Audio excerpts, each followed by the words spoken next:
To the cloud. Okay. Well, good morning. And we are here at the Catholic Assembly for Business in Wichita, Kansas, the round table. And we've all invited all these wonderful folks to join us. And the guest of honor is Stephen Lawson of the Monk Manual. Welcome, Stephen. Stephen is going to share with us this morning a bit about his work. Is the all-encompassing idea. The word that I could come up with that would catch it all is your work, which also encompasses your life. And so as we tend to do at these things, let's start with prayer. Joe Tarek, would you mind praying us in? In the name of the Father, and the Son, and the Holy Spirit, amen. Lord, we give you thanks and praise for this day, for those of our friends and family that are still resting, and for us and our colleagues that are awake and working. We ask that you bless Stephen this morning and all of us, that ultimately we may come to know and love you better, more and more every day. In Jesus' name we pray. Amen. Amen. Father, Son, Holy Spirit. Amen. Wonderful, wonderful. So let me make sure and turn off the doorbell here really quick, because that's always nice when that happens right in the middle of prayers. So thank you all for coming.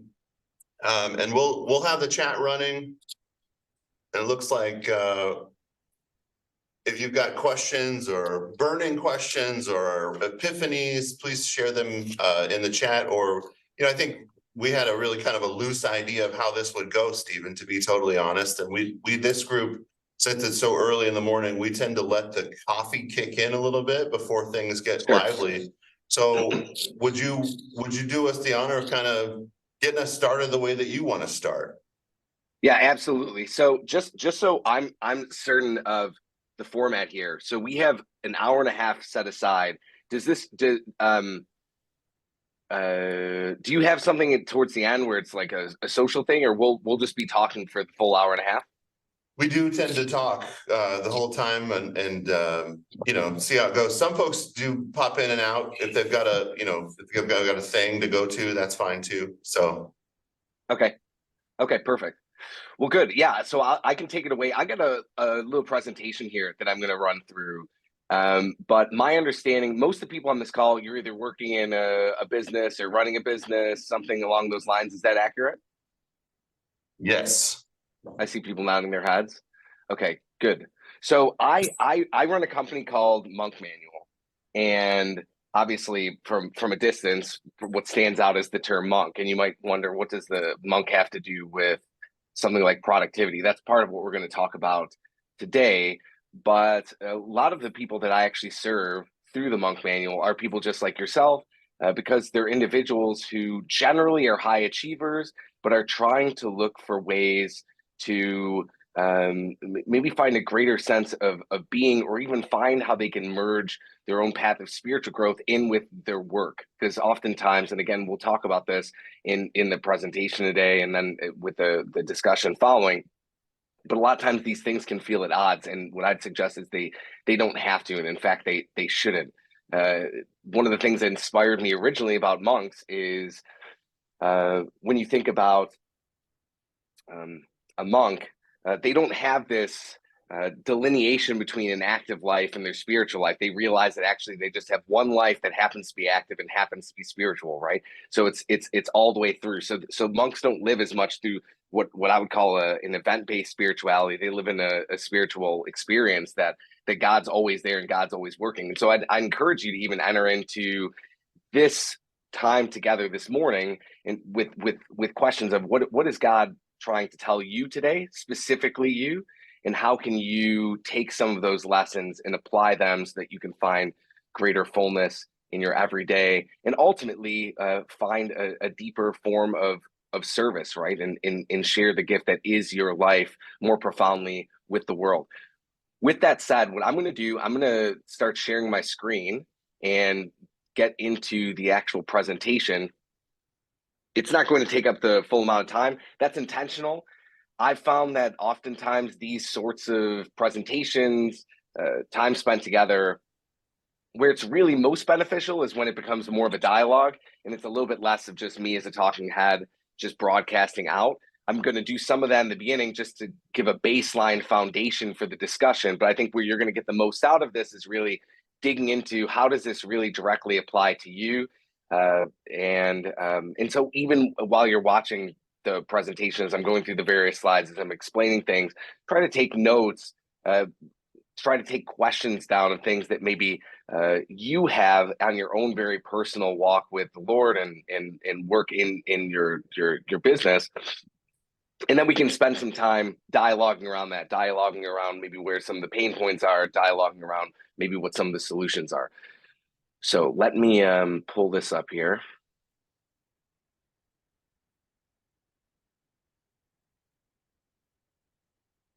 And I'd love to actually, while I'm doing this, has anyone here used the Monk Manual or familiar with the Monk Manual, even if it's from a distance? I see one hand. All right, I see two hands. Beautiful. So let me, oops, didn't mean to do that.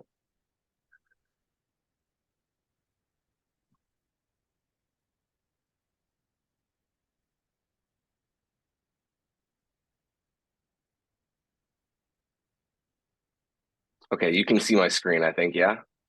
Yeah. There we go. Okay, so it says Cab Roundtable.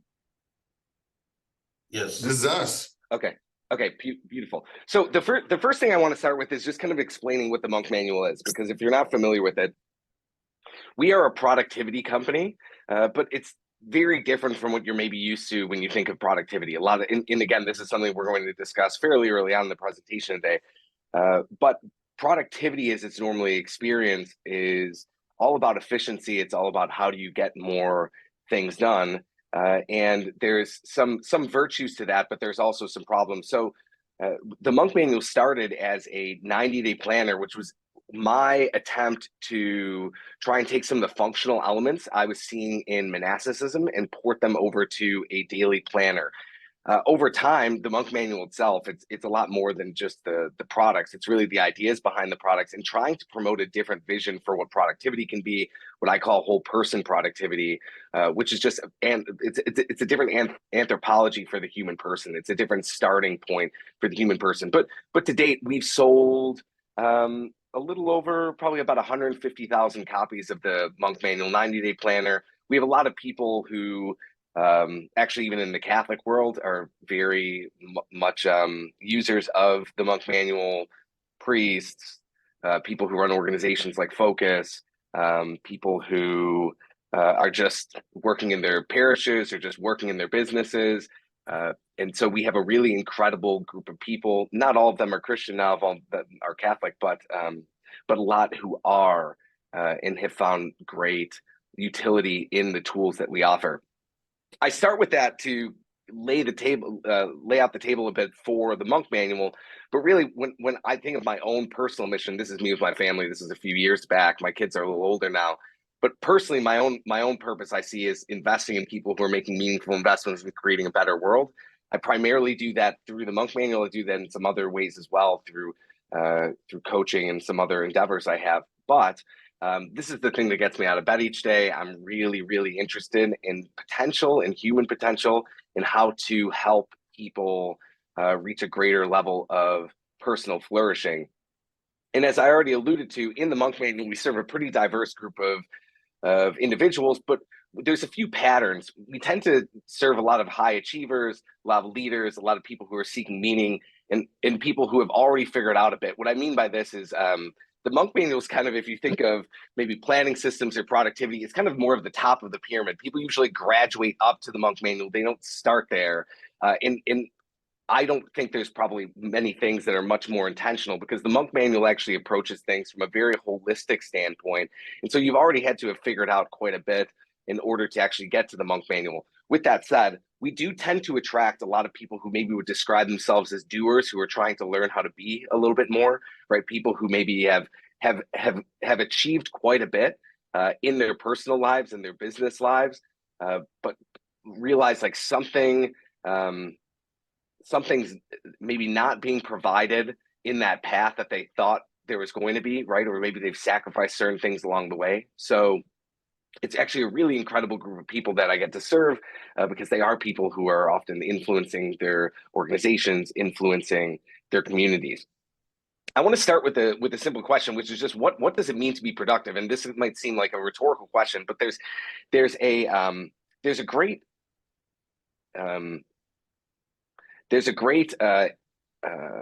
need to really better understand what it means to actually be productive. Because one of the things is, for people who are oftentimes seeking productivity, sometimes they can find great answers to the wrong questions just because of the way we even think about productivity today. And then there's other people who maybe aren't really that attracted to being productive, because ultimately what they perceive as productivity and productivity culture isn't necessarily what they want. This is often more so people who come from a more of a spiritual motivation, who are coming into the monk manual. They might not even necessarily want to be more productive, because they see this idea of kind of crush your goals culture, and they think, that's not really what I'm looking for. I'm looking for greater depth. I'm looking for greater fullness. I'm trying to make a greater impact, but I don't want to go and sacrifice the most important things for the lesser important things. To really understand this idea of productivity, it helps to actually go and understand the roots of the word. So this is actually, Google has a really cool tool that enables you to see the use of words over time. And you can see productive over time. In about 1800, it's at a bit of a peak, and then it dips down and then goes back up. And actually, it starts going back up. If many of you may be familiar with things like Stephen Covey, and then there's even some thought leaders who have come after that. Really, in the Stephen Covey line of thinking, the 7 Habits of Highly Effective People, you see this resurgence of productivity thinking. And looking at this curve, it's not really all that meaningful until you go and you zoom out a little bit further. And you see that in around 1760 to 1820, the word productive really skyrockets in popularity. Now, what's going on during that time? It's the Industrial Revolution, right? So this is an important point, because to understand productivity, we have to understand that actually productivity and the emphasis on productivity really comes out of this shift that came with the Industrial Revolution. And the Industrial Revolution, what it's normally thought of is a period of great, maybe technological innovation, maybe a great increase in supply for the masses of various materials and various commodities. But the thing that's often hidden from us in this shift is that actually what was happening in the Industrial Revolution is a shift of value. And what I mean by that is production actually became one of the highest orders of value that people would then build their systems around, right? And so you had this emphasis on how do you go and increase production, which in many ways we even can see it plays out in the way that we would mechanize different machines. But even at that time, there's a lot of authors who'd write about how people are just a part of that larger machine, right? So this is very subtle, but what I want to suggest is actually what happened is a bit of a turning in the Industrial Revolution that all of us kind of have just inherited, is a movement from one thing to a movement to something else. And that new thing is production as a value in and of itself.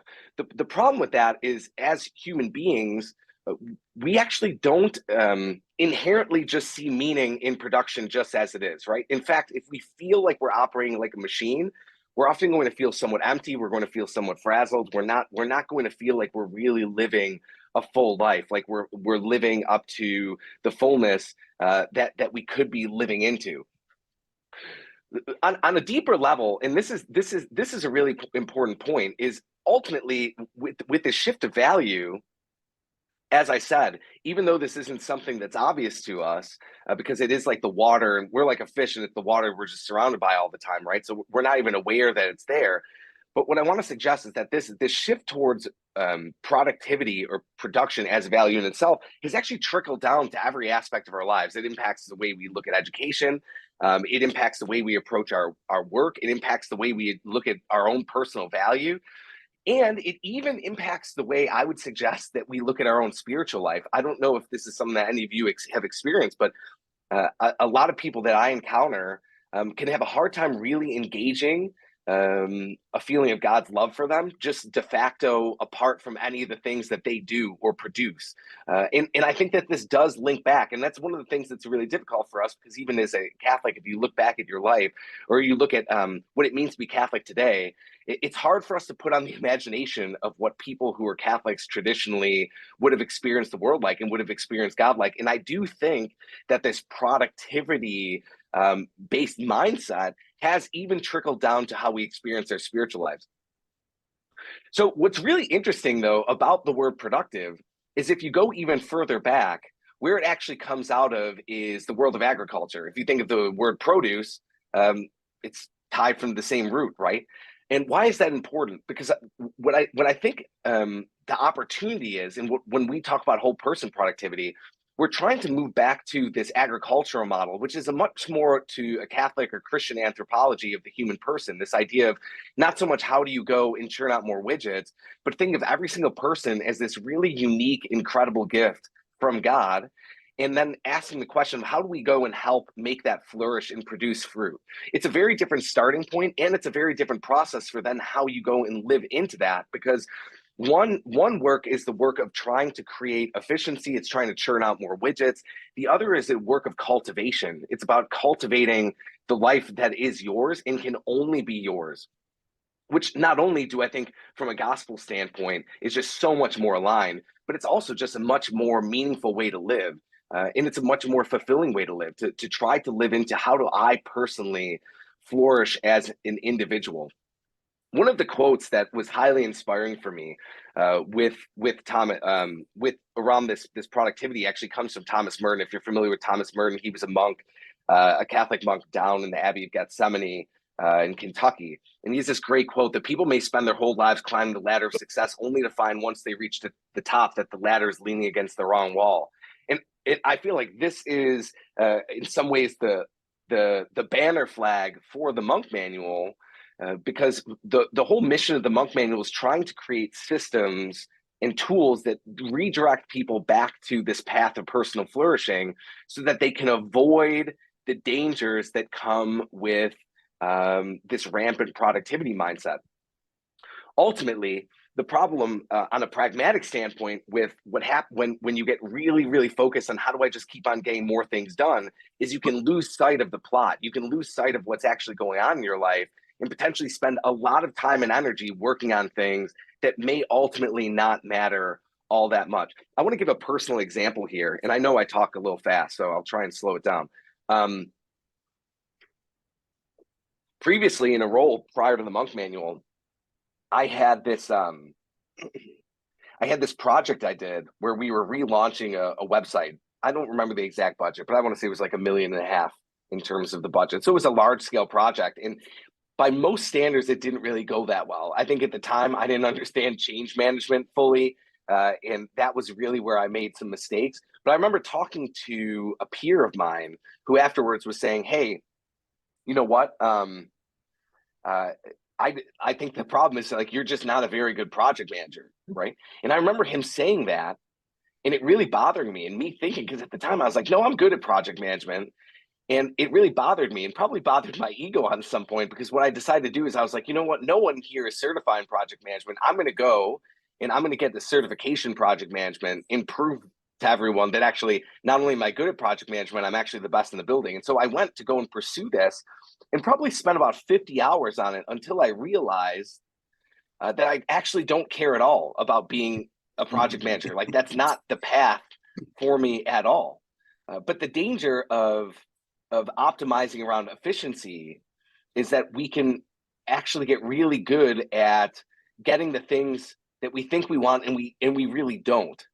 And so you'll see, and we'll talk more about this, but the monk manual was a really heavy emphasis on reflection, with the point being that if you can be the central work of being productive or even flourishing is figuring out how to focus on the most important things versus all of the things. I like to say that monks, I believe, are actually the most productive people in the world, because what they do is they know they know that what it requires is doing the most important things well, not doing all of the things, right? It's about actually intentionally saying no to certain things so you can make other things a greater yes.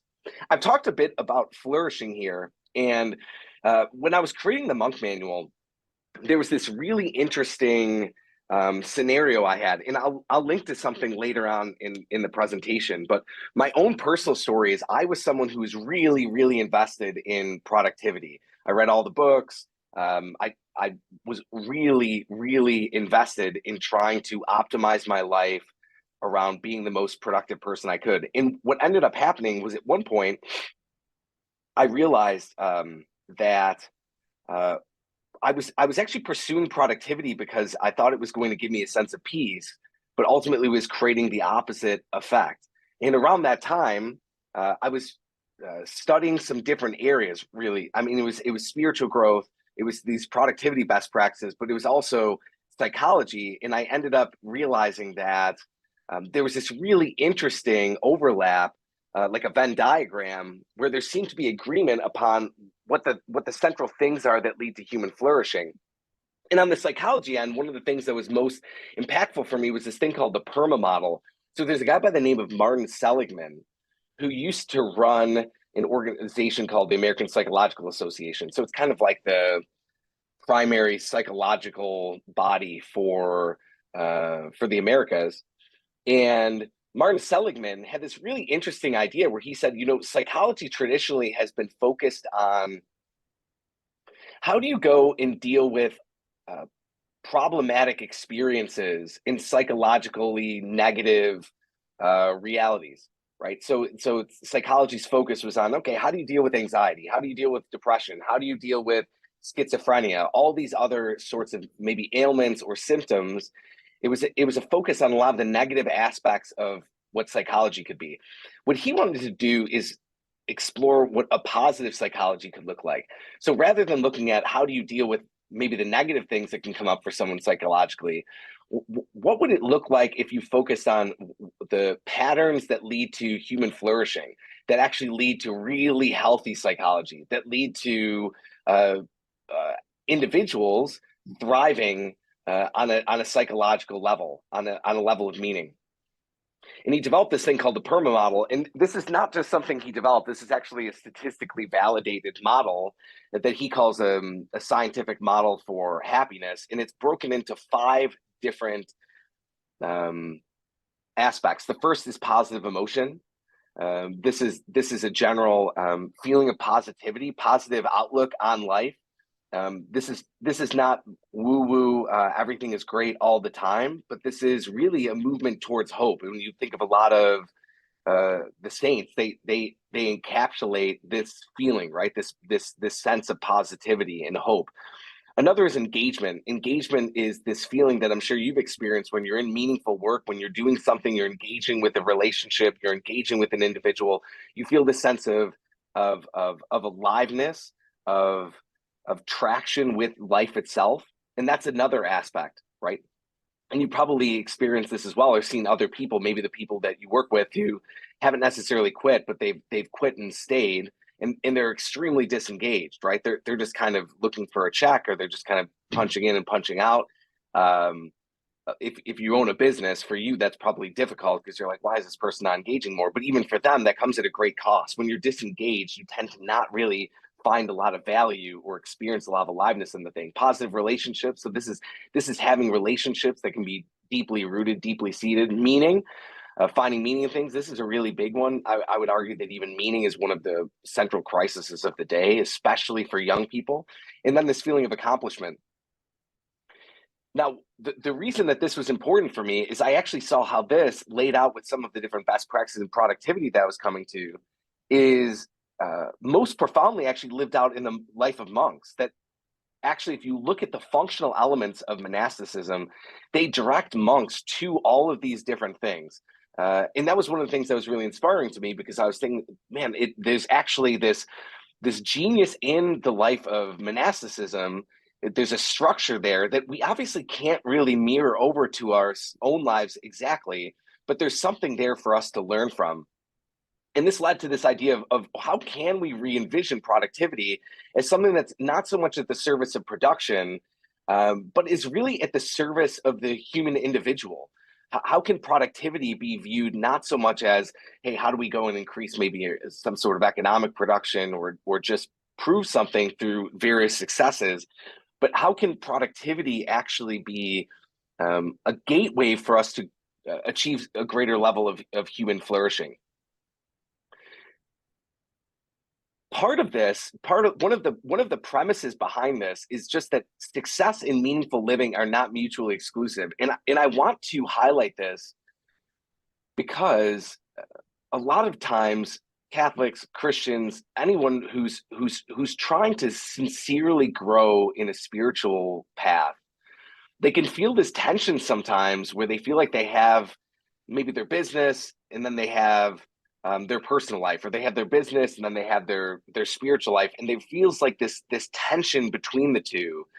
And I don't think that tension needs to exist, nor ultimately should it exist, because it's all part of one collective whole, right? Ultimately, each of us are trying to navigate through life, trying to find the best way to live, trying to learn in our lived experience to improve every single day. And we want to find ways where we can go and um, uh, integrate more fully these various aspects of ourselves, because that's where we're going to find this real peak human experience and ultimately the impact that is on the other side for others. I want to talk through this just to make this a little bit more concrete. When I'm talking about productivity to the service of human beings, what this exactly looks like. And I want to introduce this idea of productivity 3.0. So if you think of the most baseline way of humans acting on any given day,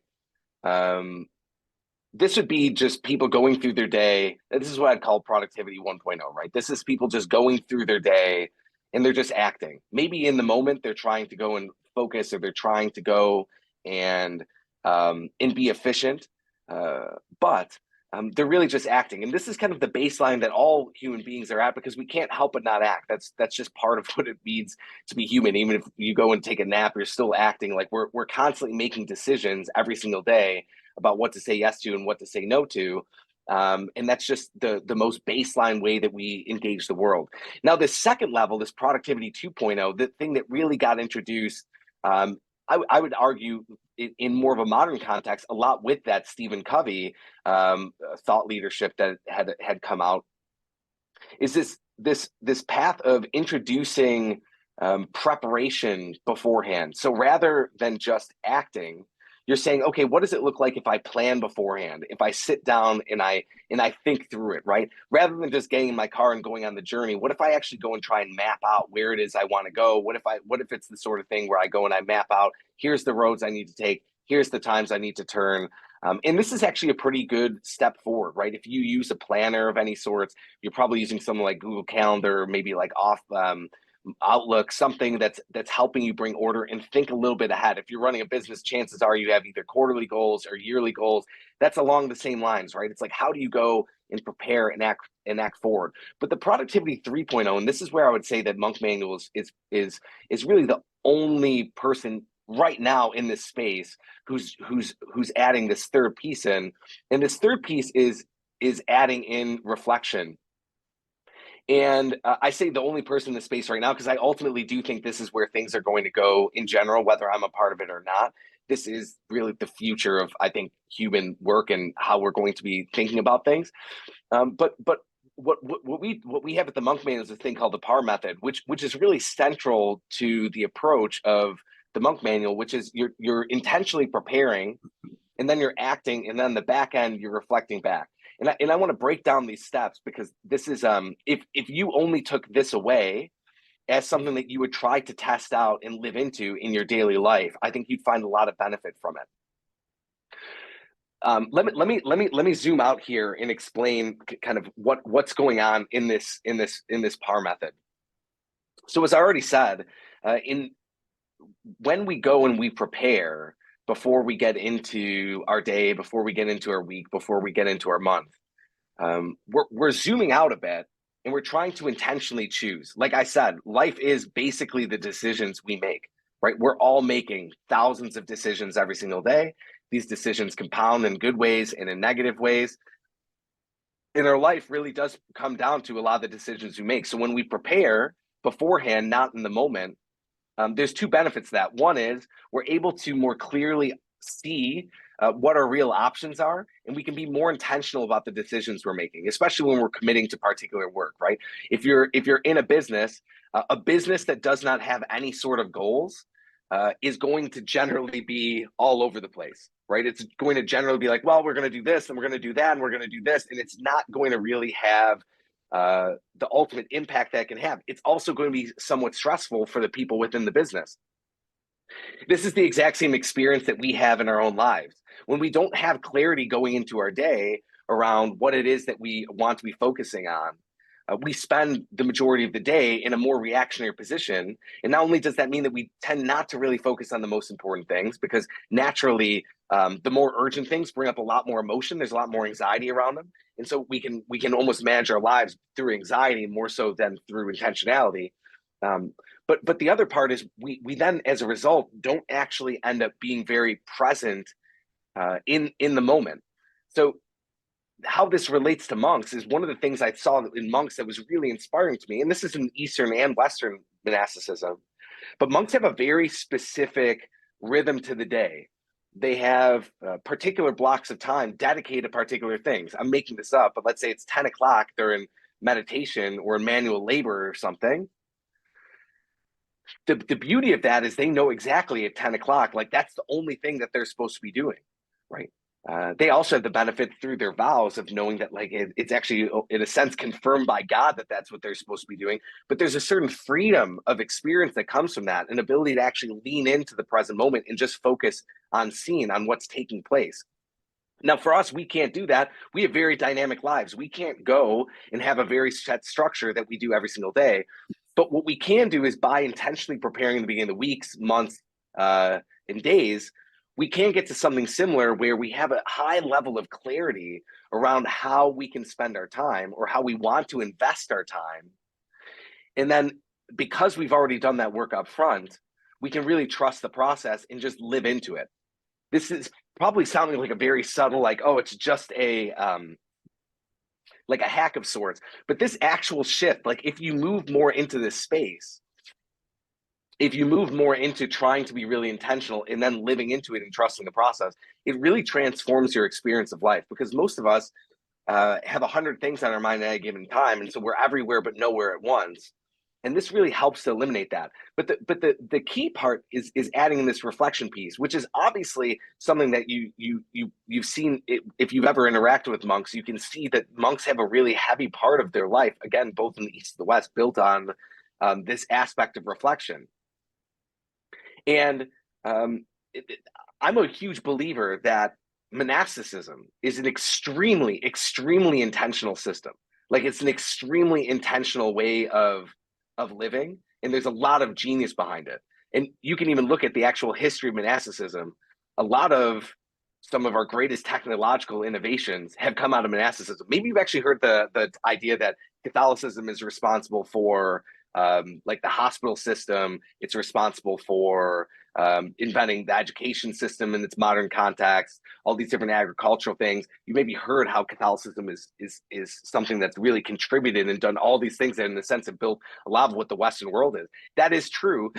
But if you actually look at it, it's mostly monasticism. Like monasticism has traditionally been like a hub of innovation in the church and in serving the needs of individuals. And I think part of that is because there's just a really, really intentional system that helps lead to a lot of deep human flourishing. And it's really no surprise on this reflection point, because ultimately what I'm showing here, like in terms of this path, is what's been happening for you. Maybe the preparation hasn't always been there fully, or the action hasn't always been intentional or fully present, but especially the reflection part. Since you were a baby, maybe a little past being a baby, because a lot of the learning is unconscious when you're a baby, but since you're a baby, you've been trying to go and figure out how to live life in a better way, right? Like you can look at your teenage years, college years, after college, even just over this past year, our life journey is made up of we live through a day, and there's data all around us. And the degree to which we change is when we take that data and we change our models for things, change our models for ourselves, change our models for the people around us, change the models for what's meaningful and what's not, for what works and what doesn't. And so reflection is already something that you are leveraging, right? Because anytime that you're really experiencing growth, reflection is a part of it. What this is trying to do, or what I'm suggesting, is by really trying to emphasize reflection in your own life, you can accelerate that growth path. And what ends up happening is your own personal movement, whether that's spiritually, whether that's in your business, you will find that you will make a lot of progress faster by doing reflection. The problem is most of us really, really struggle to build a practice of reflection for a couple of reasons. The first is we live in a very, very busy, frenetic, busy as a badge of honor society. And we like a lot of action. We have very, very busy, frenetic lives. And in the idea of reflection, it feels like we're doing nothing, right? When you go, even if you're really not working on something that important, let's take something like email, for example. For most people, email is not the thing that's going to really move the needle most of the time in their business or in their work, right? But a lot of times, especially business owners, they can spend a few hours a day on email and then almost be resentful of it, of like, why am I wasting so much time on email? The thing is like email is really concrete. It feels really good when you can go and check off something. It feels really good when you can go and get all these little to-dos done, even if the to-dos aren't really all that important. Whereas with reflection, you really don't feel like you're doing anything, right? You don't feel like you're not seeing a lot of concrete progress when you're reflecting, because you're actually you're pausing for a moment. You're pausing, and the work that you're even doing is not a concrete work. It's not something that you go check something off and then all of a sudden you come to a great discovery. It's more so something where you are you're cultivating something over time, and you're doing very, very important work, but it's not immediate.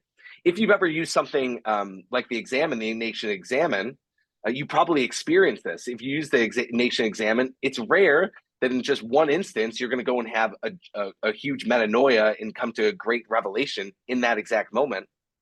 But over time, it really does make an impact. The other reason why reflection is difficult for us is because a lot of us actually like being really busy, because then we don't actually have to look at what's really going on in our lives. This is fairly direct, but the thing is when you reflect, you might actually have to sit down and see some things you don't want to see. You might have to go and look at something that otherwise you may have been able to just keep on floating by. I had a coaching client at one point who was feeling a lot of malaise and stress and feeling really busy with things. And then at a certain point, he finally went and looked at his books and he realized his business, like there were some real issues that need to be addressed. And there was freedom that came from that, but he avoided that for a fairly substantial period of time because we don't often want to look at the things that aren't really working. But as I said, the reflection that we do can, it's ultimately, it's not this abstract thing that doesn't create a great effect. In fact, it's one of the most pragmatic things we can do. If you're familiar with Peter Drucker, many would describe him as the founder of modern management. He has this quote I love, which is, "From quiet reflection will come more effective action." I mean, this is the basic idea, right? That as we reflect, we become more effective day in and day out. Today, when we think about productivity, the emphasis is all often on how do we learn to focus more?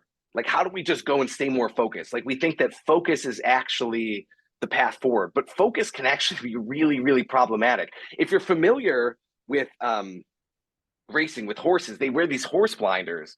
And the reason they wear these horse blinders is so they can get rid of distraction, right? So that they can't see the things going past them. And what that enables is them to move really fast in a particular direction.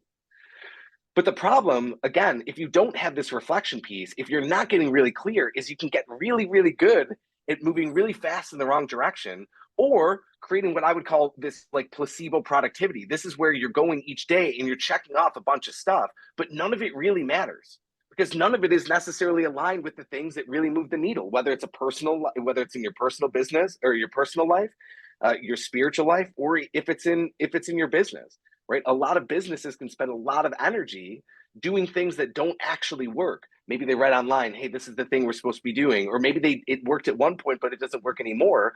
And you can feel that you're making a lot of progress because you're checking things off, but you're not necessarily actually making progress. Here's another quote by Peter Drucker, which I love, which is, management is doing things right, leadership is doing the right things. And I think this is really revealing even when we think about productivity, right? Because if you look up things around productivity, what are you going to probably find articles around? It's around time management, right? That's like the word language we use. But most of the problems we have around our time, they're not management problems. They're actually leadership problems. They're problems around vision. They're problems around like, what is the culture we want to have? They're problems around like they're leadership problems. They're not so much management problems. And to the degree that they're management problems, if the leadership's not in place, the management, optimizing around the management's not going to matter, right? If you have a business with good management but extremely terrible leadership, the business isn't going to flourish, right? Whereas if you have really strong leadership and the management is okay, it's still going to be able to. The vision piece is actually the most primary thing to the whole. So I want to talk about applying this to your own life, because I know we're talking a bit in abstraction here, and I'm covering a lot. And so I want to diverge a little bit and go into a little bit more of a practical reality. Before I do that, I realize, what time is it? I've been going for about 30 minutes and downloading a lot. Is there anything that's come up that you want me to clarify before moving on?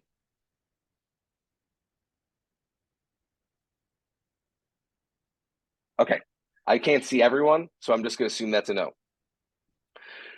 So the first idea in terms of applying this to your own life, because I'm guessing that some of you are generally familiar with monks, and so when I'm talking about monks, it's not a super foreign concept to you. But ultimately, someone just saying like, "Hey, go and be more like monks." It's like, how does that even work, right? And why do I necessarily want that? When we look at our own lives, and I already alluded to this when we were talking about the PAR method, but I'm a really, really big believer that systems drive our behaviors. So we have systems in our businesses that drive particular behaviors. We have systems in our own lives that drive particular behaviors. And a lot of us have accumulated or built a system that's partially intentional. Some of it maybe it was intentional at one point. But where I'm suggesting we can make a lot of progress is in trying to be a lot more intentional about the systems that drive our life. And there's a few principles that support this. So one is this systems over willpower. Monasticism has what even from the outside could seem to be, it seems like a very structured system, right? And part of it is structure does not, it doesn't take away from our freedom. It actually just opens up freedoms in different ways, right? And so when we're trying to give an emphasis on systems over our willpower, what this is rather than trying to think that you're going to go and improve as an individual or grow as an individual through just picking yourself up by your bootstraps, it's trying to instead spend that energy on building better systems. Now, why would you want to do that? The thing is a lot of times we can take on this belief that our problems have to do with a lack of willpower. Like we're just not strong enough. We're not disciplined enough. And first of all, I think that that's actually misleading because, again, I think a lot of our behavior comes out of our systems. But secondly, what ends up happening is that just throws us into a shame cycle, right? It's this belief that our own ability to go and grow is tied to our discipline or lack of discipline.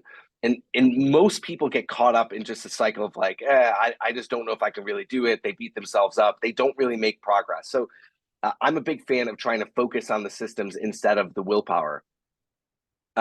Priorities over to-dos. This is a movement of trying to say, rather than trying to do everything, I'm going to just try to really figure out and clarify what's most important and create a definition of done around those things, and live through priorities rather than just a massive to-do list. A lot of the people that I work with in coaching, they start off by experiencing their life almost like they have a giant wall that's just covered with tons of different to-dos.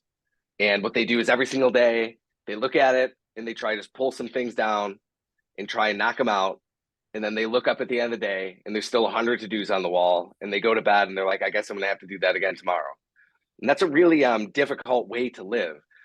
First off, because when you're looking at the to-dos, generally speaking, you're going to be picking the things that, again, feel more urgent, not necessarily important, because most of procrastination is about emotional regulation. It's actually about the things that emotionally we want to avoid, either because they're uncomfortable for us or because they really demand something of us. So we're generally not going to pick the most important things in that format.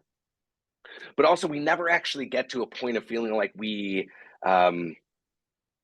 succeeded in what we set out to do for that day. Versus if you go and you say, all right, here's my 3 things for the day. You do have a real definition of done. You have, in a sense, a scorecard that you can go and approach and say, okay, here's my things. I'm not going to get everything done. I'm not God. I can't do everything, but I'm going to do these few things. I'm going to try and do them well. And then you can have a certain level of peace on the back end in terms of knowing that you did it. And then also this reflection over action. We spend a decent amount of time on this, but this idea that rather than spending all this energy trying to just go faster, get it all done, oftentimes pausing and getting a better sense of what's really going on is the path out of this cycle of feeling like you're in this tyranny of the urgent. I'm going to share, I'm going to go through a couple of tools here, and I want to share my email address with you, because if you want access to any of these, just shoot me an email afterwards. It's Steven@monkmanual.com, and I'll share these with you. One's a Google Doc, another is a PDF, but just Steven@monkmanual.com. I'm going to walk through these. You do not have to use these exact tools. These do come from the Monk Manual or through the coaching I do, but I want to at least explain the tools and what's going on, because that's something that then you can go and actually start living into and take some of these more abstract ideas and make them more of a reality. So this right here is actually the daily page for the Monk Manual. This is the Monk Manual right here. This is my personal one. I've been using it for actually longer than anyone. The Monk Manual's been around for 5 years. I think I've been using it for about 6 because I was printing them out and putting them in a 3-ring binder, doing all the different testing and that. But this is the daily page. And what you're going to see here, and again, I want to walk through this because even if you don't use this exact system, this is essentially a bundle of habits and practices that if you can just even start using some of these in your own personal life, you're going to find a lot of benefit. So the first thing is there's the date up here and then the habit. So something I encourage people to do is to try and pick a habit that they're working on at any given time. In the Monk Manual, you commit actually to a habit for a month. There's a habit tracker in it, but you're going and writing down a habit each day, and then there's a checkbox, right, to say if you did it or not. Then there's also this idea called a theme that's at the top. What's a little bit different about the theme versus maybe what you've seen in the past with planners, because this is fairly different from a lot of planners you'd be getting at like a Target or something like that. There's a lot more going on here. A theme is something that you're intentionally setting at the beginning of a month after you've gone through a few different other reflection questions, but you, again, could do this on your own. It's kind of like, what is the thing that you want to, maybe a word or a phrase that you really want to live into, that you want to give focus to, that you want to give emphasis to. So say, for example, right now you're struggling with experiencing peace, right? You could maybe put something like that, like at the top, you could write peace as your theme, or it could be experience peace. Now, the thing is, that's a really small thing, but if you write that out every day, as you're trying to set your intentions for the day, it shapes and it drips into your experience, right? It becomes kind of this thread through which you can enter for the entirety of a month, and over the course of a month, really you can find a lot of growth in that particular area, or at least discovery in that area. This is going to probably be over here. This is left-hand side, so this would be part of preparing in the beginning of the day. you're setting 3 priorities. I do highly encourage you to do this every single day. Just set 3 priorities, even if it's the sort of thing where you're just doing it on a Post-it note or an index card. Start your day by saying, hey, here's the 3 things that I want to be accomplishing, getting done today. These can be more on the doing side, or these could be more qualitative, more being goals of maybe how you want to be showing up in your life. But I think especially for a lot of people who are working professionals or business owners, having these be tied to some sort of prerogative that comes from the business or actions they have to get done can be kind of gratifying, because I work primarily with entrepreneurs with the coaching I do, and virtually all of them live a life experience if there's too much to get done in a given day. So it can be really helpful to just have clarity of like, hey, this is what's actually realistic, and this is what success looks like. And then to have that clarity going in, and that definition, and then being able to end the day saying I did it. The first one is highlighted a little different of a color, and that's because this is meant to be, if you only got one thing done that day, like what would be the most important thing? In the Monk Manual, you're doing this every day, right? Even on the weekends, which can be really helpful even to say like, okay, it's a Saturday, but like, what's the thing? It might be something that's more family related on a weekend. But still, that brings a lot of clarity. Here's some to-dos. Some people use this as just some to-do areas to go and knock some things out. I actually use this for a lot of my habits that I do on a daily basis. So you could use this however you want. And again, if you email me, I can send you this PDF. And you could just print it out yourself. I'm grateful for. So this is setting a tone of gratitude in the beginning of the day. What are the things in your life that you're grateful for? It changes things for us when we start thinking in terms of gratitude.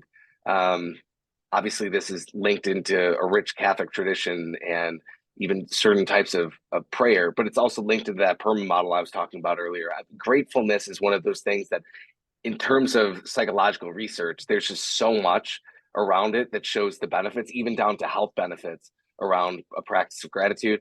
What you're looking forward to. Sometimes our days are not things that we're looking forward to. Sometimes we can find ourselves starting a day being like, I don't really have something I'm looking forward to. So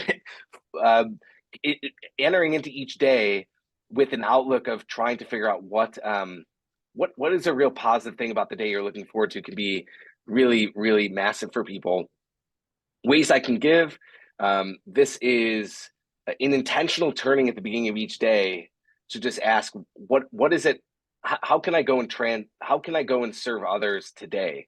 Again, whether you're using this template or not, I really encourage to try and develop some sort of practice around this, because whenever anything is wrapped in service, it changes, like the character of it changes.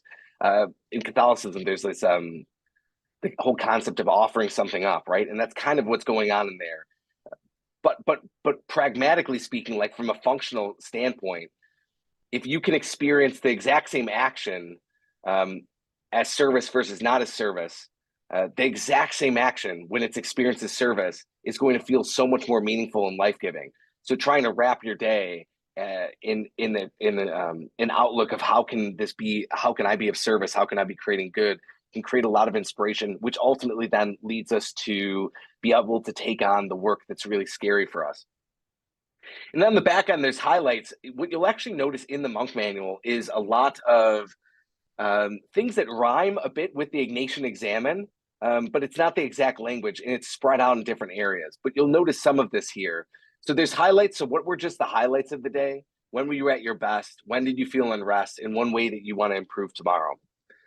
This takes a minute or two to go and do, but it's an opportunity again to go and reflect each day and figure out what's working, what's not working, so that you can then adjust in the coming day. I'm just going to do a really high level overview here, but this is something that, again, it's going to be easier when you actually see the doc itself. This is a template for creating an ideal week. So I'm a really big fan of creating a structure for your week where you're trying to bucket things in particular areas, so that just like how monks have a bit of a rhythm to their day, you can accomplish something a bit similar for yourself. And you can say that there's particular intentions for particular days, and then have your own sort of routine that you live into. If this strikes you as not necessarily unreasonable, but something that'd be difficult to pull off, I can tell you that with the people I do coaching with, I have yet to encounter someone who's not able to actually create a structure that works really well for them. And it always is the case that they end up finding that they're operating at a much higher level, and they have a much greater sense of peace, because they kind of just it's like when you have the freedom of knowing that you have a real routine and rhythm to your week. It's an intentionally designed process, and then you can really trust that process and live into it and really be more creative in the moments that make up your day.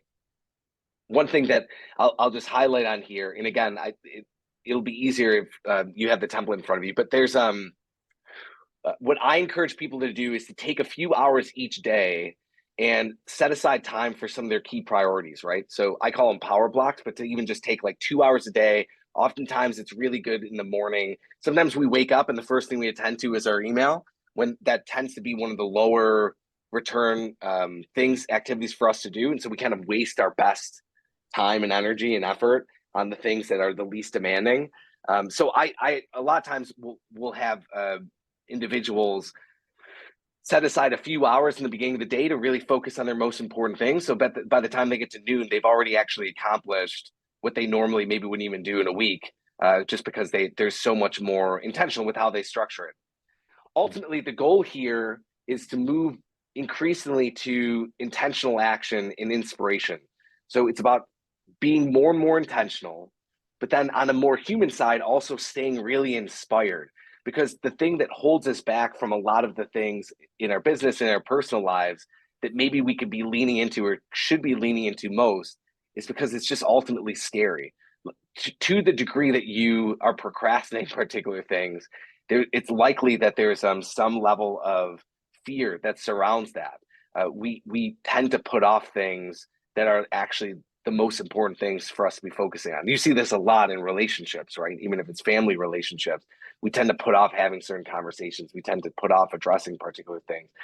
And so having a deep level of inspiration enables us to take bold action and ultimately build a life of peaceful being and purposeful doing. I want to really quickly go back through 3 little takeaways of what I'd suggest you live into in terms of just trying things out. And the first is setting 3 priorities for the day, as I already said, just that simple practice of saying 3 priorities for the day.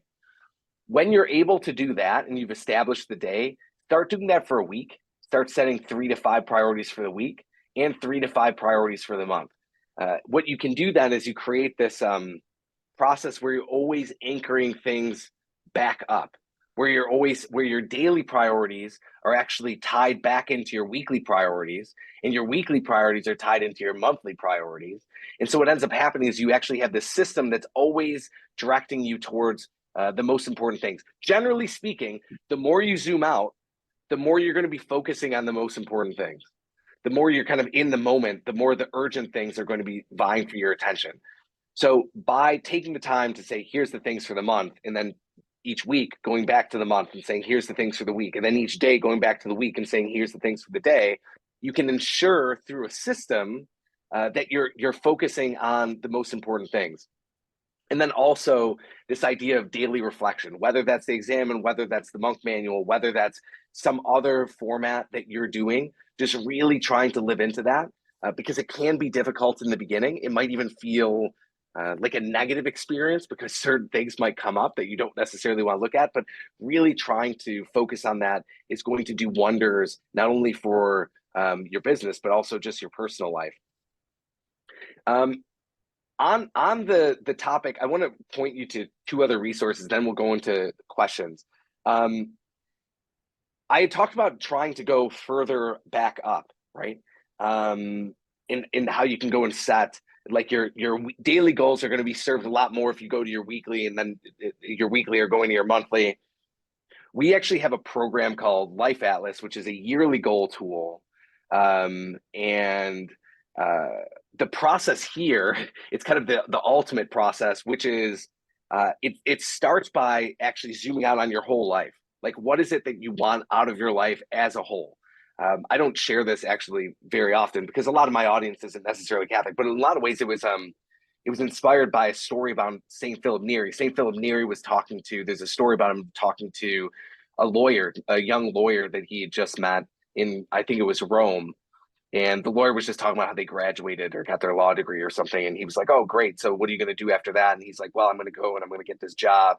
And then he's like, well, what are you going to do after that? And he's like, oh, I think I will go and maybe I'll start my own practice. And he's like, well, what are you going to do after that? Well, I think I'll probably go and maybe have a family and kids. And he's like, what are you going to do after that? And he keeps going. And eventually he's like, well, what's going to happen after that? And he's like, well, I guess I'm going to die. And then he's like, well, what's going to happen after that? And I just love this idea of really zooming out, because the thing is going back to that Thomas Merton quote, I think the greatest danger in our life is that we end up looking back and feeling like our ladder was on the wrong wall. And so if we can avoid that and get really clear about what the wall is we want to put our ladder up against, that's really the only way we can ensure that our daily action is actually aligned with our higher intentions and what we really want out of life. So this Life Atlas tool goes through, it's actually a course and a tool, but it goes through a process of setting being and doing goals for your whole life. And then from there, setting some goals for the year, which then go into quarters, which then gets handed off into the monk manual. So I share that just because this might be something that you're interested in. Again, if you email me, I can give you a discount for this particular program as well. And then lastly, on our website, so this is monkmanual.com, there's a link at the top that's just for a free training. It's about an hour long. Some of the stuff, maybe about 15 minutes of what I covered today, you're going to recognize in that training. But that's also a resource that you might enjoy if you're intrigued by any of the things that were being discussed today, because we go deeper into some of these various topics. Again, my email is Stephen with a V at monkmanual.com. And now I just threw a lot out, and hopefully I can't see all of your faces. So hopefully I didn't lose too many of you as the plane took off there. But I'm going to stop sharing. I can pull this back up, but I would love to start dialoguing here and go from there. So let me stop sharing. Okay. Stephen, do you have some sort of electronic version? My life is in Outlook and OneNote. Yeah. An electronic version for the monk manual? Yes. Okay, so the PDF, some people use a tool called I think it's Remarkable. So theoretically, there's apps for the iPad and Remarkable that you can upload a PDF in and use it that way. In terms of, is there an app? There's not an app. Is there an app that we would maybe do in the future? Potentially. Here's the thing. I actually, I totally recognize what you're saying. And I think for some people that is a barrier, because it's like, I have all my stuff is online, right? At the same time, I can tell you, I'm extremely digital. What I mean by that is I use a lot of digital tools to manage the vast majority of my business and my life. I do not use or even prefer, like if we had an app, I would still use this physical version. There's a few reasons for that. There is actually even some psychology around writing things down versus just doing it online. But the big thing for me is a lot of technology. It's very, it's designed to actually be frictionless. It's designed to be frictionless. And there's also there's connotations around spaces that we have. Like we relate to spaces in particular ways, even digital spaces in particular ways. And I've tried with the monk manual to create something that actually feels a bit almost like it's going to be an exaggeration to say like a sacred space, but it feels kind of special as a book, like when you're in it. And I actually think it's an asset to have something that forces you to slow down and write things down, and in a sense take from a digital universe where there's everything, and try to distill it down to a place that's actually simplified and doesn't have all the noise that can be in digital spaces. So to answer your question, if you're looking for an app, we do not have an app like that. We do have a PDF that can work for particular use cases, but you also could go and take the PDF and say like, look, I'm going to go and develop a spreadsheet or do some sort of thing and kind of build your own. For me, I'm not on here today actually trying to sell anyone on anything or trying, like, I don't have a goal of, hey, I want people to go and buy the Monk Manual. That's not why I'm here. I'm here because I care about the ideas and I care about helping people. So however you want to go and take some of this, feel free to go and take it and make it your own. Excellent. Any other thoughts or questions from the audience? So how do you then transfer, or some of that must need to get into your digital stuff. Some of your stuff you've written down must need, and vice versa. How do you do that? Well, when do you do that? What do you do? Yeah, that's a good question. So what I actually do is I do the Monk Manual is actually how do I put this? It's actually like secondary to, okay, I'm going to use a metaphor. It might not work, but it's actually secondary to my digital systems. So you could almost think of my digital systems, like all my, the various spreadsheets I use, the project management system I use with my team. That's like the pantry, right? That's the pantry with everything in there. When I'm setting the different goals for the month, I'm taking things out. So I actually, it's not so much the Monk Manual goes and feeds that so much as the digital feeds this. It's like I'm taking certain things out of there into the physical product, and then I live out of the physical product. But my master to-do list, all the master project stuff, that's all living online. That's very helpful. So the Monk Manual is more a reflection tool than a calendar. Yes, it's not so much a calendar. I mean, there is a calendar in it. Here's what's difficult is there's a lot of different use cases, and sometimes I see people who are using the Monk Manual. I think I would have never thought of using it exactly that way, but it works for them. Some people do use it as a calendar system. The calendar is actually fairly sub-optimized compared to the other things. It's optimized around trying to force, in a sense, clarity around time and around priorities on a daily, weekly, and monthly basis. And then there is the reflection piece, right? So there's questions that are helping you come to greater clarity, and there's questions that are helping you come to greater awareness and insight. Part of the reason that I did not emphasize the calendar piece per se, from a standpoint of like a monthly calendar, because I do think that most people who are working professionals today, there's a lot of integration between them and their teams, and just digital tools are just way better at that, right? If, for example, John was to say, hey, we actually need to move this to tomorrow, he could just update a link and all of a sudden everything's in there, right? So pragmatically speaking, I think that digital interfaces are better at a lot of things than analog. What analog is better at is when you're trying to go and create a space that's really clear and simplified that you can just operate out of. And for things like reflection, things where you want to get out of the noise. A lot of our digital interfaces, I don't know if many of you have your phones with tons of notifications on or this or that. It's like, we don't realize this, but it's like we spend most of our lives living like we're in like a casino in Las Vegas, like with all the bells and whistles and the distractions and the emails and the new emails and this person reaching out on LinkedIn and that person contacting us and this phone call, that, like, there's just so much coming out at us. So the Monk Manual is more so, it is like that, taking the things out of the pantry. So then you just have the stuff that's by the stove, right? Like it's just the things you're working on at that particular time.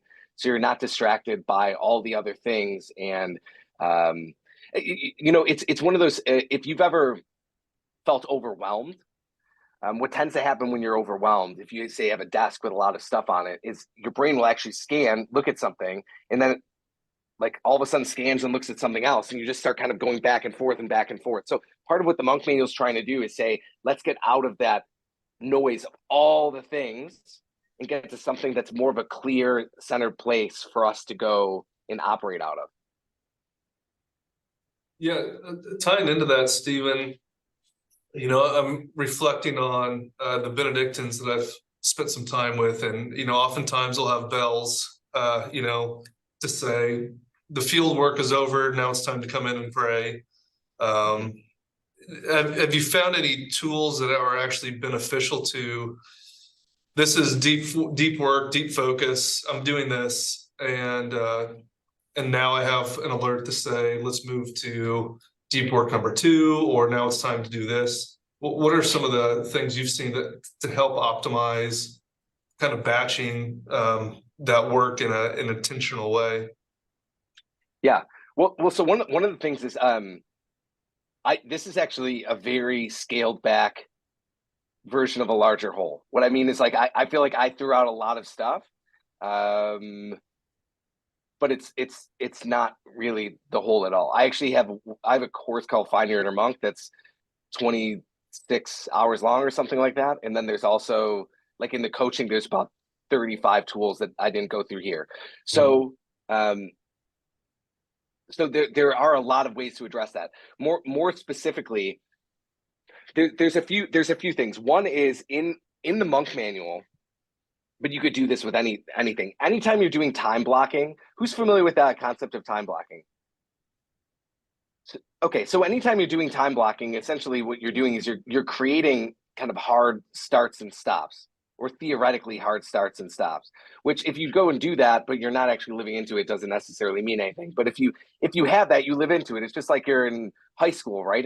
Or elementary school, and you hear the bell and it's like, okay, here's the time to go to the next thing. You can get really tuned into your calendar if you're living in a routine way where you're thinking in terms of, hey, most of my time is time blocked in that way. Even if it's time blocked as in, hey, the next 3 hours are open space, or the next 3 hours are buffer time. You can still live in a way where you have a fairly clear schedule of sorts, that you're really just following the schedule. I actually tend to do that. So what I do is I have that ideal week that I was showing, and actually my Google Calendar, all the time is entirely blocked out. I mean, with the exception, there's sometimes at night where it's not, but I mean, I go into the week and everything is really laid out.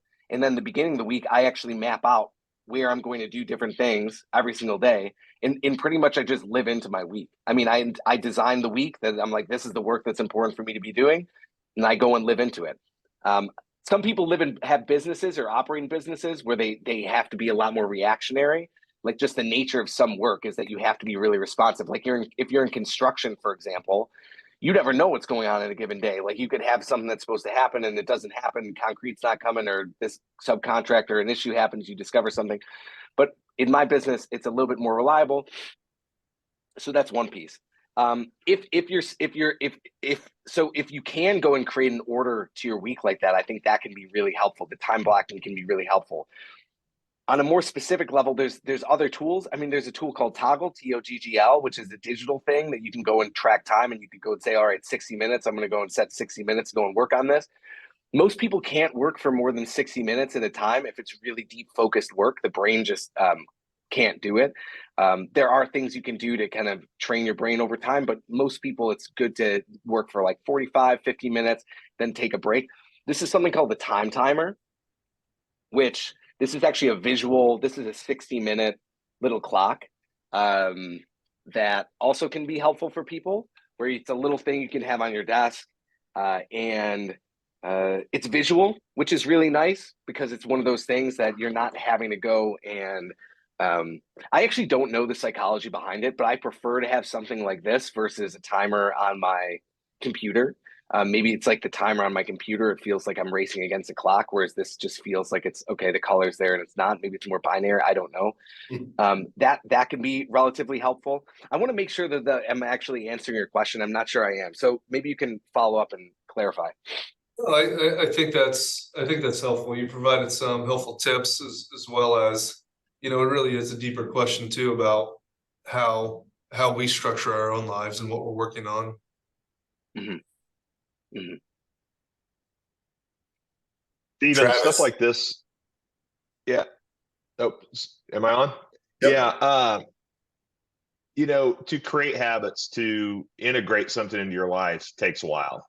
You know, what's your experience with people if they dove into this? There's a period of this that's you really have to be like you're changing your habit, right? So you're grinding it out, and then it becomes a little easier and you appreciate it. And then eventually it becomes something that's integrated, but that's not a seamless transition. What do you see people do to help,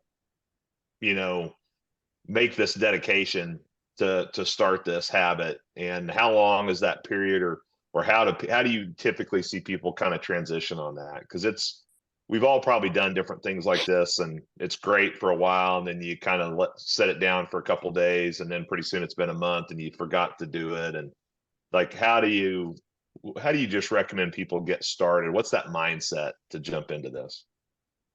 Yeah, yeah, that's great. So a few things. One thing is the monk manual itself, as I already alluded to. It's a I do think it's kind of like top of the pyramid in terms of like intentionality, which means that the on ramp it can be a little steeper for people than other things, right? Like if you're going and you're not using a planner, and then you go and just start using a to-do list, for example, that's a little bit more like not running it all and then starting to like go for a jog around the block, right? This can feel for some people a little more intense easing in. I went through the 90-day planner today. We also have a weekly planner, which is a little bit simpler. It's a little bit more it actually was developed specifically because it was, for some people, I thought the 90-day was a little bit too aggressive as a starting point, or for particular people's life experience. So the weekly is one piece. I also want to share on a pragmatic standpoint. We actually have an in-house coach that we just offer for free to people. So if people end up purchasing, if any of you did get one, you could set up time with the person who is in-house for us, and they'll just actually walk you through like a specific plan for you on how you want to approach it. The biggest thing that I find, because it's interesting. I love the people I serve because they are generally more spiritually oriented, and they are more high achievers. But it's interesting because there's something that I've come to recognize amongst like the high achieving group is there's also some patterns of like just perfectionism.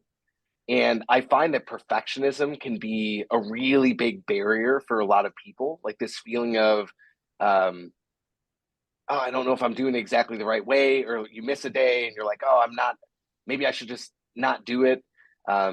Maybe you probably have, some of you have probably experienced this in some way or another, right? It's like you could go and be going to the gym or something, and then you maybe mess up a couple of times, or you don't show up a couple of times. That's like, well, I might as well just like not do it.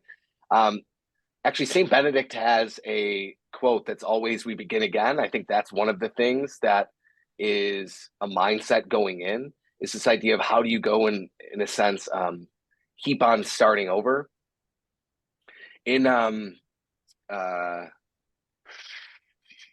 There's a concept in tennis called throwing the match, which is sometimes people who are even operating a very, very, very high level, if they feel like they're not going to win, they'll actually just stop trying, in a sense, because it's psychologically easier for them to go and say, it's psychologically easier for them, but also for us to go and say like, well, I failed because I didn't actually try, versus I failed because I wasn't able to do it.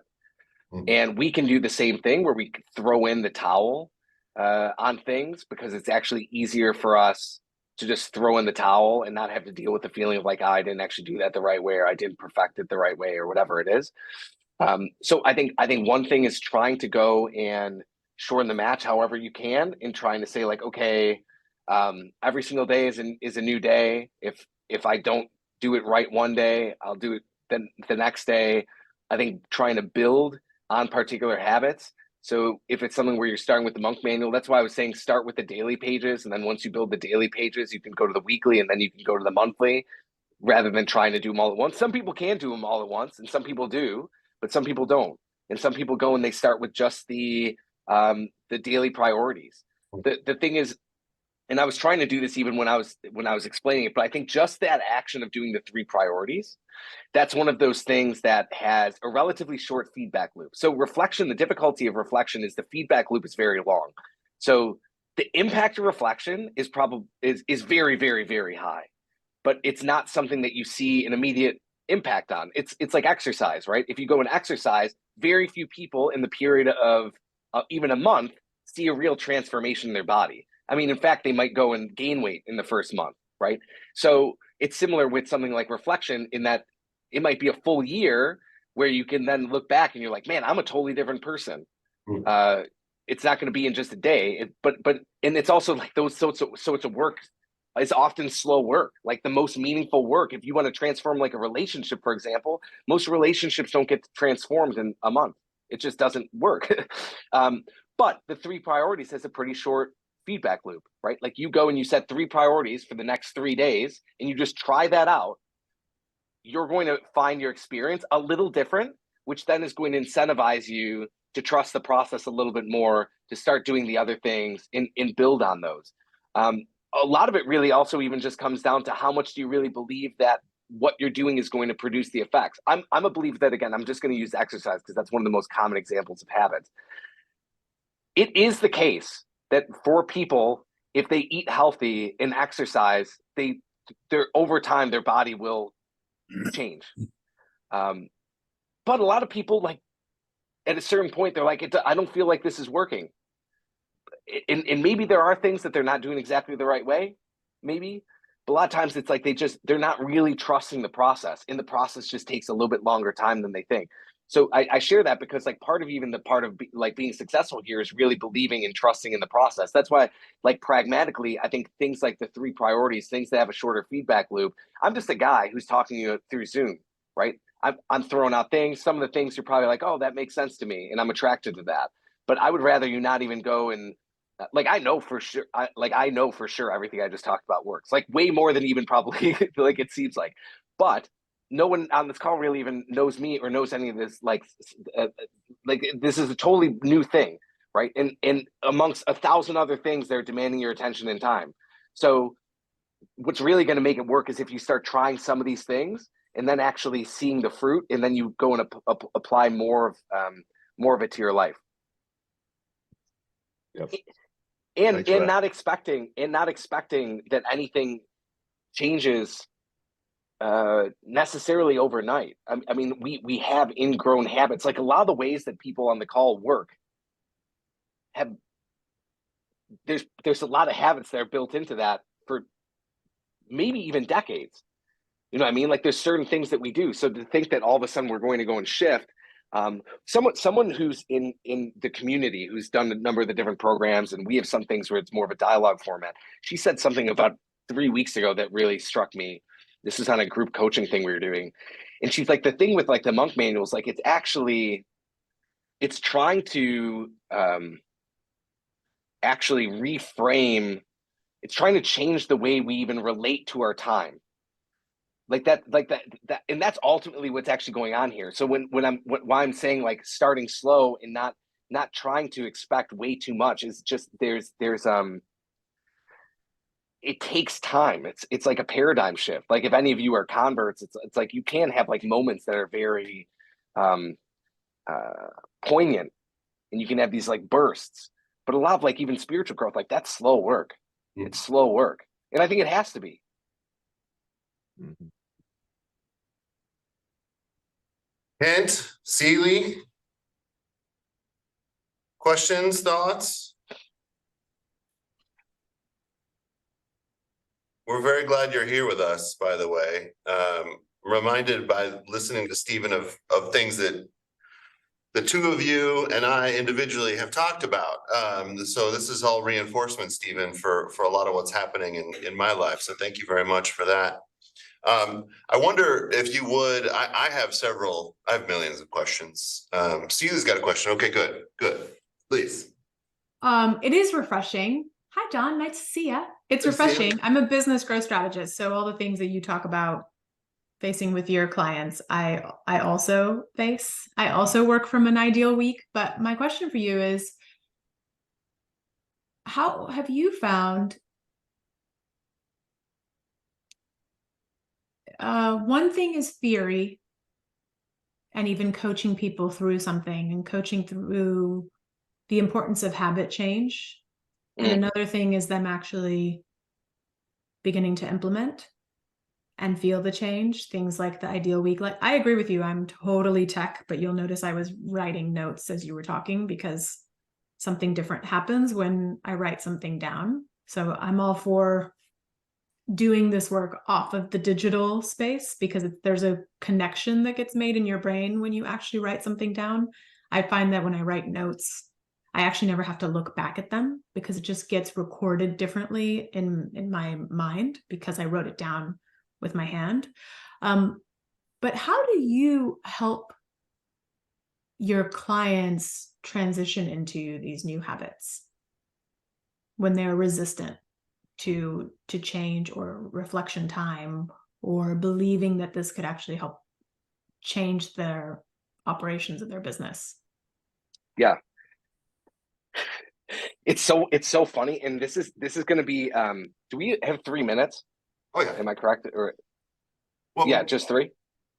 we can, I mean, Sorry, the I just did president, that thing that my clients do where they ask a really good question when there's 2 minutes on the clock. I realized No, I did that, so well, my the bad. president of the construction company we're squatting at is right here. And I'm sure we Okay. can keep the boardroom for 5 more minutes. We're good. Okay. Okay.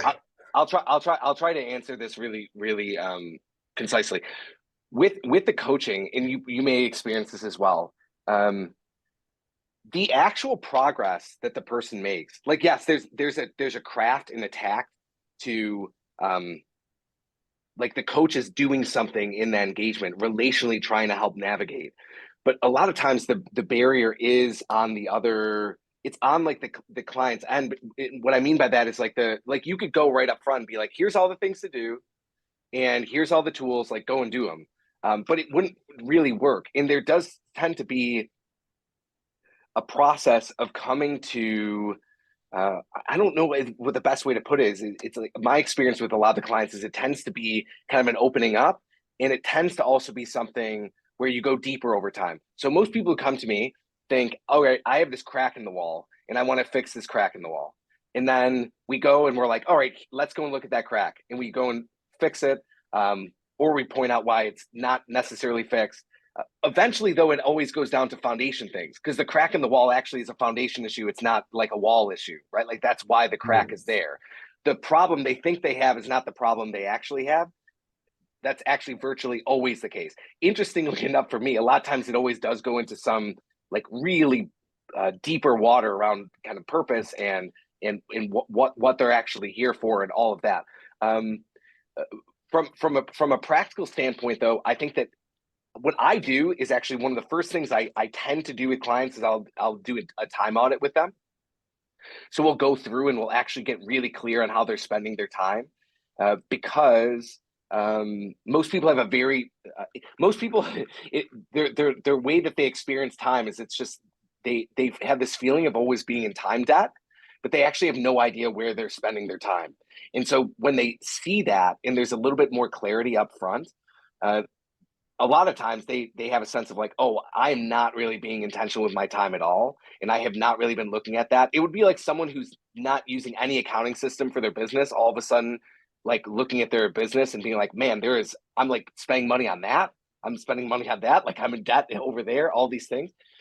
So that's one part of it, but I think that there's kind of this sidestep of this is not like I don't even know if this is necessarily helpful, but this is what I actually think is happening. Is I think there's a combination of people become more problem aware over time, and they become more aware that here's the thing: if someone knew exactly what their problem was, I believe if someone knew what their problem was and knew the solution, they probably would have already fixed it. So most of the people either don't really understand the nature of their problem, or they don't really understand the nature of the solution.